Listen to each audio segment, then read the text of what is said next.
सच्चे संत कैसे कर लेते हैं दूसरे शरीर में प्रवेश?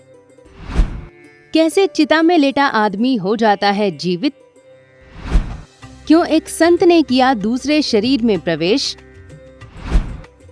एक सेठ चिता पर लेटा है, उसके परिवार वाले रो रहे हैं, लेकिन परिवार के ही लोग खुश भी हैं और चिता में आग लगते ही सेठ जी उठकर भागने लगते हैं। अपने जीवन की सारी पुरानी यादें भूल जाते हैं। अचानक से समाज को ये चमत्कार लगने लगता है। सब कुछ ऐसे हो रहा होता है मानो कोई सपना देख रहा हो।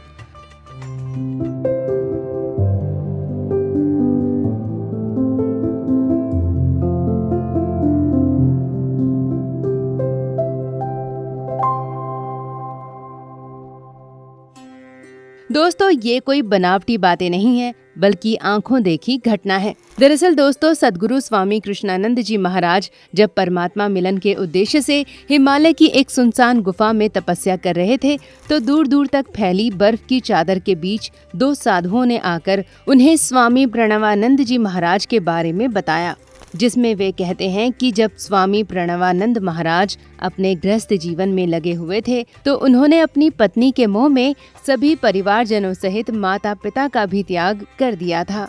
लेकिन समय गुजरता गया और लगभग 2 साल बाद एक गंभीर बीमारी के चलते स्वामी जी की पत्नी और बच्चे का देहांत हो गया और स्वामी प्रणवानंद जी महाराज ने संन्यास लेने का फैसला किया। प्रणवानंद जी महाराज काशी में एक शमशान के बाहर जाकर बैठ गए तथा पास बैठे एक अघोरी के पास जाकर अपना दुखड़ा सुनाने लगे। तभी उस अघोरी ने लात मारकर उन्हें वहां से भगा दिया, लेकिन बार बार भगाने पर भी स्वामी जी उसी अघोरी के पास जाकर बैठ जाते। दोस्तों, तब उस अघोरी ने उन्हें पीने को शराब और खाने को मांस दिया। अघोरी के कहने पर उन्होंने मांस खा लिया और शराब भी पी ली। फिर धीरे धीरे उनसे दीक्षा देने के लिए कहने लगे। स्वामी जी की विनती सुनकर अघोरी बाबा उन्हें लेकर गंगा के उस छोर पर गए जहां दूर दूर तक केवल रेत ही थी। फिर उनको बिठाकर उन्हें भैरवी विद्या के बारे में बताया और उनकी जीभ में अपना अंगूठा डाला और जोर से दबा दिया और बोले, जा, हो गई तेरी दीक्षा। अब मैं कल हिमालय की ओर जा रहा हूँ, तो तू यहाँ तपस्या में लग जा। लेकिन स्वामी प्रणवानंद जी महाराज ने उनके साथ जाने की जिद की। दोनों हिमालय के लिए निकल गए। लगभग 12 दिन बाद जब वे हिमालय की चोटी पर पहुँचे, तो स्वामी जी ने देखा कि कई ऋषि वहां अपने अपने आसन में बैठे तपस्या में लीन हैं। तभी उन अघोरी बाबा ने एक एक करके सभी के बारे में बताना शुरू किया और फिर स्वामी प्रणवानंद जी महाराज के बीते हुए जन्मों की कहानी भी कहने लगे। बातें करते करते उन्होंने संत को बुलाया और प्रणवानंद जी महाराज से बोले कि ये भी तुम्हारी ही तरह है, ये अपने पिछले जन्मों में महान आत्मा थे। फिर उन्होंने अपना परिचय दिया और बोले, मुझे ये लोग शंकर कहते हैं, और ऐसा कहकर उन्होंने अपना शरीर छोड़ दिया। अब जैसे ही उन्होंने अपना परिचय दिया और अपने शरीर का त्याग किया, वैसे ही स्वामी प्रणवानंद जी महाराज के अंदर एक अलग सी ऊर्जा ने प्रवेश किया और उन्हें इस ब्रह्मांड की हर वस्तु का ज्ञान हो गया। चराचर जगत का ज्ञान होने के बाद स्वामी जी ने अपने साथी संतों से कहा कि आप मेरे शरीर की रक्षा करना, मैं इस संसार में बचे अपने अधूरे कार्यों को पूरा करके आता हूँ। ऐसा कहकर उन्होंने शरीर का त्याग कर दिया और क्षण भर में काशी पहुँच गए।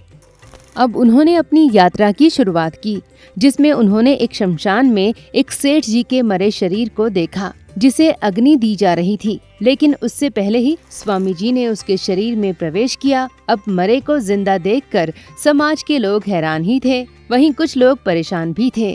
हालांकि स्वामी जी को पता चला कि सेठ की पत्नी ने ही अपने एक नौकर के साथ मिलकर उसे जहर दे दिया था। दोस्तों, स्वामी जी सेठ के शरीर में 20 साल तक रहे और सेठ जी के शरीर से ही दोनों हाथों से दान पुण्य किया और जीवन के उन अनुभवों को जाना जिनसे वे अनजान थे। फिर वे आगे बढ़े और आगे जाने पर उन्होंने देखा कि एक मठाधीश के मरने पर उनके शिष्य बहुत रो रहे हैं, लेकिन अंदर अंदर खुश भी हैं कि चलो अब गद्दी हमारी हुई। तब स्वामी जी ने उस मठाधीश के शरीर में प्रवेश किया और लगभग 30 साल तक उसके शरीर में रहकर दान पुण्य किया। तथा उन्होंने इन दोनों शरीरों से संसार से दो तरह के अनुभव की प्राप्ति की। एक तो गृहस्थ रहकर वासना के सुख को भोग कर उसे समझा, और दूसरा एक सन्यासी के कपट और उसके भाव को समझकर जीवन को जिया।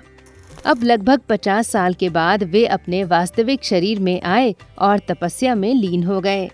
तो दोस्तों, सद्गुरु स्वामी कृष्णानंद जी महाराज के द्वारा लिखित अनेक दिव्य पुस्तकों में से एक शिवनेत्र में इस पुण्य घटना को स्वयं सद्गुरु ने बताया है। और इसके साथ साथ सद्गुरु ने कहा है कि अपने जीवन को ऐसे जिएं कि अगर परमात्मा का साक्षात्कार हो तो दोबारा संसार में आकर फिर से अनुभव ना लेना पड़े, क्योंकि तपस्या में सबसे बड़ी बाधा सांसारिक मोह है।